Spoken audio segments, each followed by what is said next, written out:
just a few moments, there will be birds flying all over this arena and some right by you. Would you like that?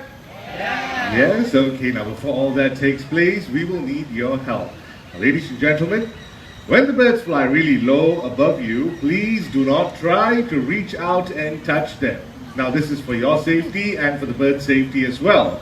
And also please refrain from walking around or standing up during the show. You might distract the other audience. And also no snacking throughout the show because our birds are very curious and they might just decide to come down and share your snacks with you, alright? So if you're consuming food, please keep them away. And lastly, ladies and gentlemen, this is very important. When the birds fly really low above your heads, you look up, you go, wow! Please remember to close your mouth. They might drop something on the way, right? So, are you ready for the show? I'm sure you can do better. Are you ready for the show? Yeah! Very good. And with that, everyone, let us begin. Ladies and gentlemen, look right back there.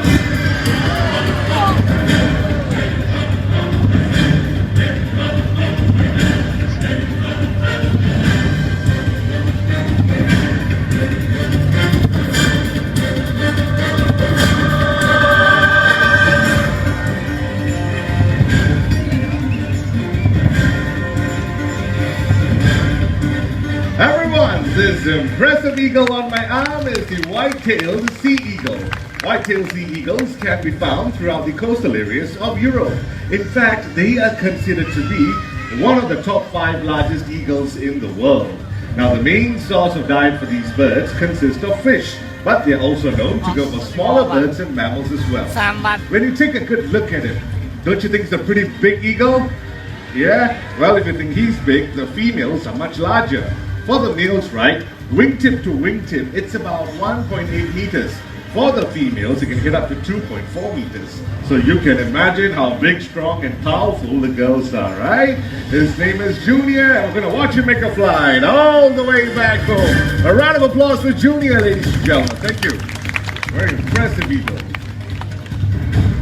Now, one of the most commonly used birds of prey in falconry would be a hawk, and that too a Harris's hawk.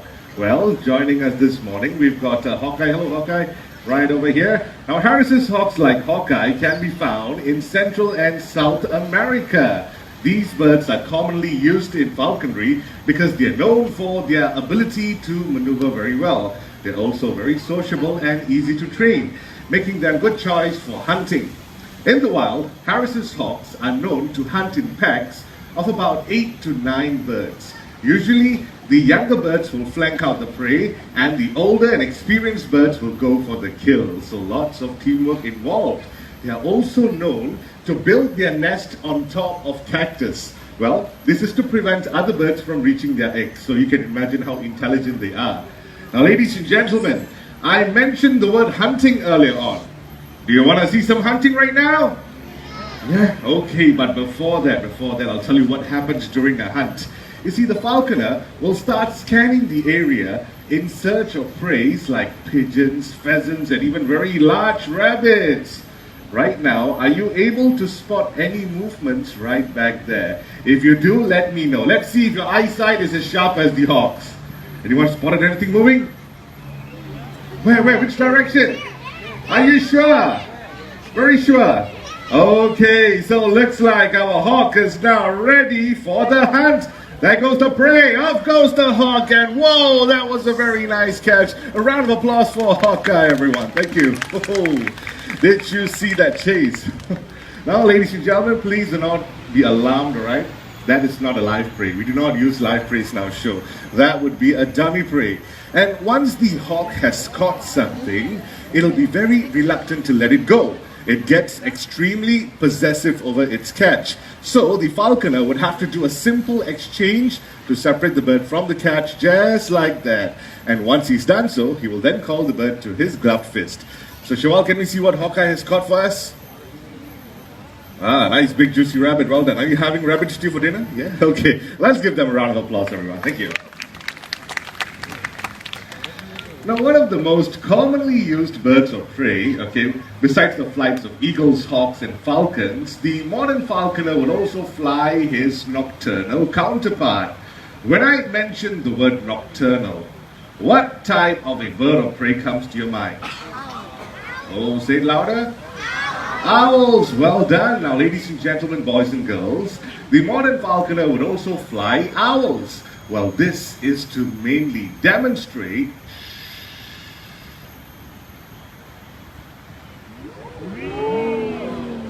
an owl's ability of silent flight. Now, I'm pretty sure the folks on this side did not hear the owl fly low above you, right? Caught you off guard, yeah?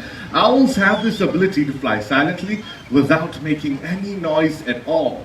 This is because, unlike other birds of prey, owls have this soft edge at the tip of their feathers, so the sound frequency created by the wing flaps will be absorbed by those feathers.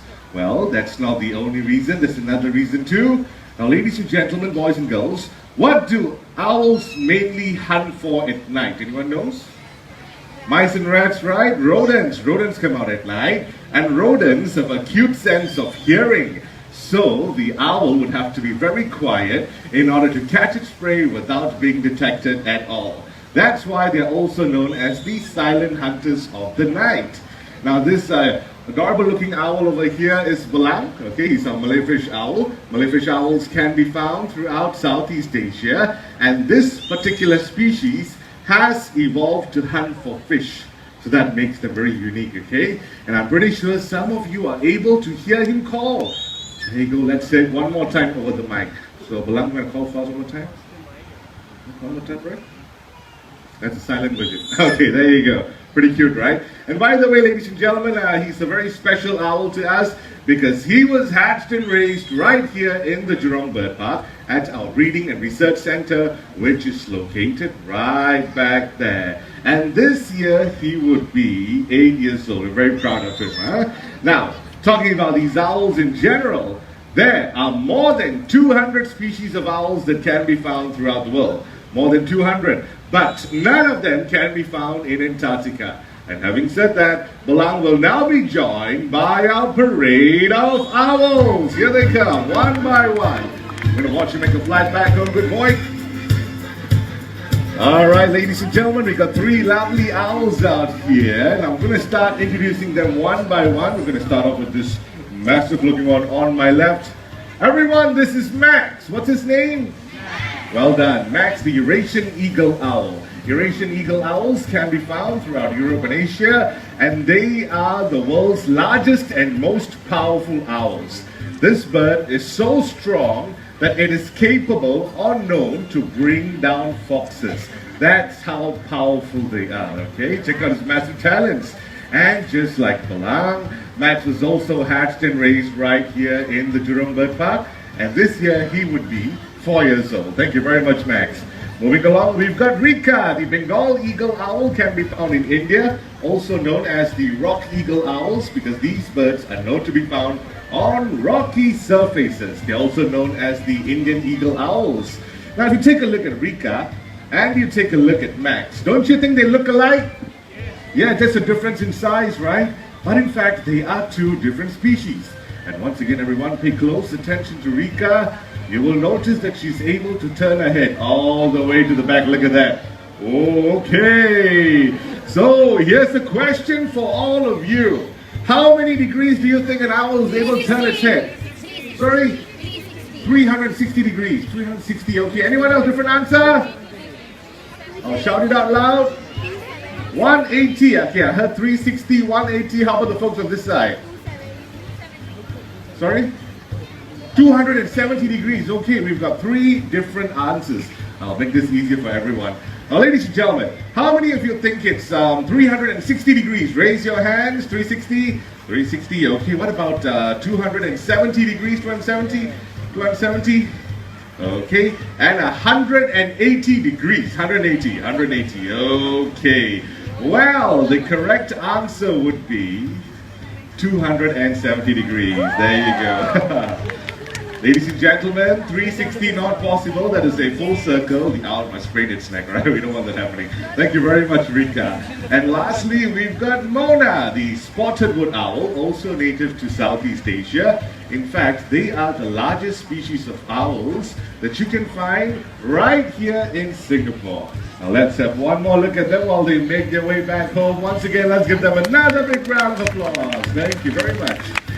Our lovely parade of owls. And if you'd like to catch more of these nocturnal birds of prey, feel free to visit the World of Darkness. We've got a variety of owl species right back there. Right now, everyone, we have come to the very interactive part of the show, and it's time for an audience participation. Now, I am looking for a volunteer. I need the help of an adult volunteer. So how about a brave, strong lady? Okay, ma'am, you want to try right this way? Let's give a big round of applause, everyone. Hi, ma'am, right over here. Right this way. Hello. Why don't you tell everyone what's your name and where you're from? Hi, I'm Ashima and I'm from India. Ashma from India. Welcome to Singapore, Ashma. I've got a question for you. Have you ever handled any birds of prey before, like a hawk or an eagle? Not really Not handled, really. but yes, Pretty close by. Yeah. Okay, well, today you're going to handle one very shortly. Okay, but before all that takes place, what I'll need you to do is put this glove on your left arm, make sure it fits very well. And once you're comfortable, just take a step forward, face the audience and stretch your arm out in front like that. Very good, ma'am. Okay, now this is the most important part, so you will need to listen up very carefully.